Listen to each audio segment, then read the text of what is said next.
Okay, whenever someone says they're a fan of Cosmonaut Variety Hour, just ask them which Cosmonaut Variety Hour they're a fan of. You might think it's a little strange that I'm judging a comic book movie based on the comic that it takes its material from, because I usually don't do that. I usually like to judge these as completely separate stories. But when the comic is done so much better than the movie, it's hard to ignore. Don't hurt the face, I'm an actor.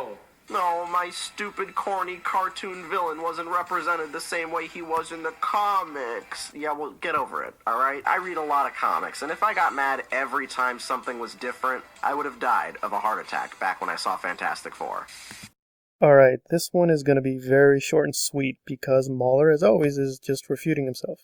So what did Cosmo say? He said, I, Cosmo, generally do not look at the comic books when I see the films based on comic books. But, 2, in exceptional cases where the comic book story is far better, I will look at the comic book and use that as a criteria. Now, I want to be fair to Mauler, because right after this little clip he says, he, Cosmo, has serious trouble sticking to any position. But in the actual clip, he didn't change his position at all. He didn't even refine his position. He's just like, here are my positions. 1, the comic books generally don't matter, but 2, in exceptional cases, the comic books do matter. So there is no contradiction, nor is there changing of position.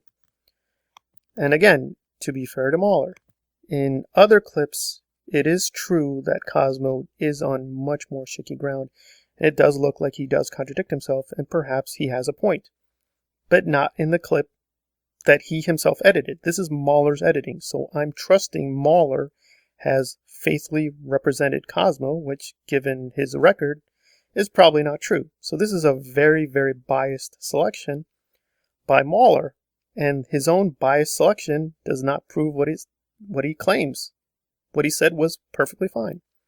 And by the way, I disagree with him. I don't agree with Cosmo's argument, but there's nothing logically invalid about it. It's perfectly fine as an argument. There's nothing logically contradictory. There's nothing even shifting of positions. And notice what Mauler's criteria was.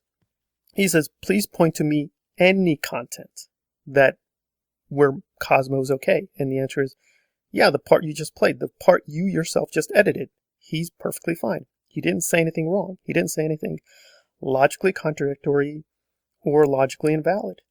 You can still disagree with him, but he didn't do anything in terms of changing his position or committing a logical fallacy. So this is just a bizarre one. And I had to listen to this several times just to make sure I got this straight, because you're not saying anything. I mean, usually Mauler's not saying anything, but here he literally has said absolutely nothing. Like, your own clip actually vindicates Cosmo. It shows he made a perfectly sound and logical argument. So your own editing style refutes your own critique. And that's it. So let's repeat ourselves. In general, comic books don't matter. In exceptional cases, they do matter.